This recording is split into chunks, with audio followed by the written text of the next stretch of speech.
Provokativni naslov knjige izabranih eseja i književnih kritika "Nek crkne svet" zapravo je citat jednog od najpoznatijih satiričara svetske literature Jonathana Swifta. Već ovim naslovom prozaistkinja, esejista i književna kritičarka Ljiljana Đurđić odredila je smernice svoje knjige, čiji je cilj da bez dlake na jeziku progovori otvoreno, nekada duhovito, nekada ironično, a nekada tužno istinito o prilikama na domaćoj književnoj sceni.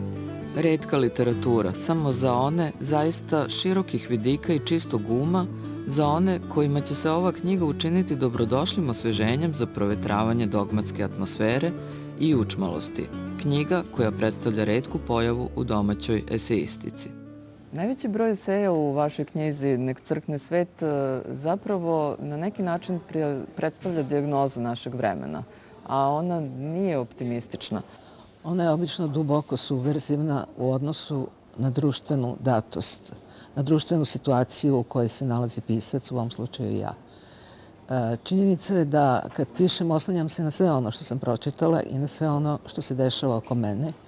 Mislim da tu nije mnogo važno vreme, to jest vek u kojem se vi nalazite kao pisac, nego je mnogo važniji vaš osnovni stav u odnosu na sve ono što predstavlja istoriju čovečanstva i predstavlja istovremeno, mora se reći, vreme u kojem vi pišete.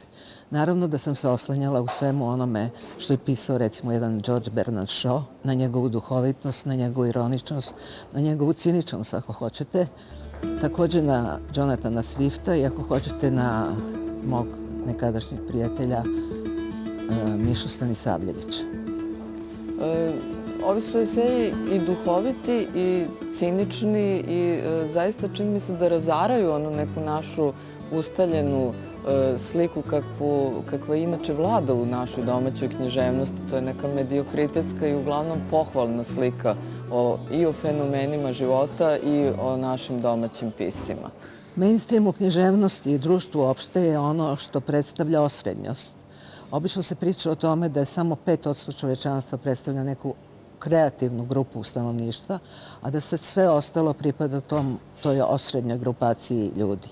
Sada možda je to pretirano reći, ali ista stvar se dešava i u našem društvu, što bi se reklo, normalna situacija. Sad ljudi poput mene koji se bave ovom vrstom subverzivne književnosti izražavaju sopstveni stav i on je često negativan upravo u odnosu na tu glavnu mainstream stvarnost. Kroz veći broj eseja u ovoj knjizi vi spominjete zaista težak položaj žena spisateljica u našoj književnosti. Da li je moguće da evo i u 21. veku nema ravnopravnosti za spisateljice? Ja i moje koleginice smo ovde pokrenule časopis Pro Femina i dosta smo se bavile feminizmom, naročito uticajem feminizma u književnosti.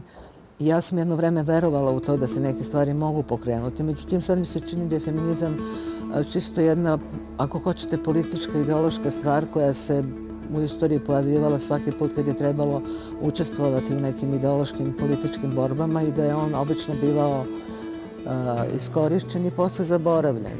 Mislim da se slična stvar desila i kod nas. Da se položaj žena kod nas u društvu na izvestan način promenio u socijalnom smislu, da su žene postale vidljivije u različitim društvenim oblastima, ali da se u književnosti desila jedna neverovatna stvar, a to je da se tu apsolutno ništa nije promenilo i da je došlo do jedne sasvim suprotne stvari, da se pojavio veliki broj žena pisaca, veći nego ranije, a da su te žene koje pišu takozvanu trash književnost, koja se piše i u svetu, ali da je kod nas to toliko vidljivo da je neverovatno kad se poredi broj žena pisaca koje pišu ozbiljnu umetničku prozu i broj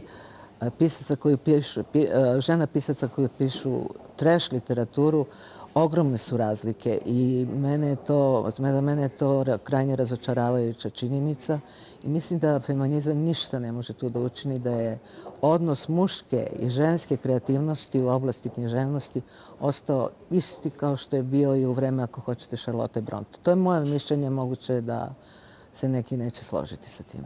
Vi spadate u one malobrojne esejiste koji su sposobni da otvoreno, jasno i glasno kažu da je car go, odnosno da naša književnost nije velika književnost i da u njoj nema tako veliki broj istinskih, pravih i talentovanih pisaca.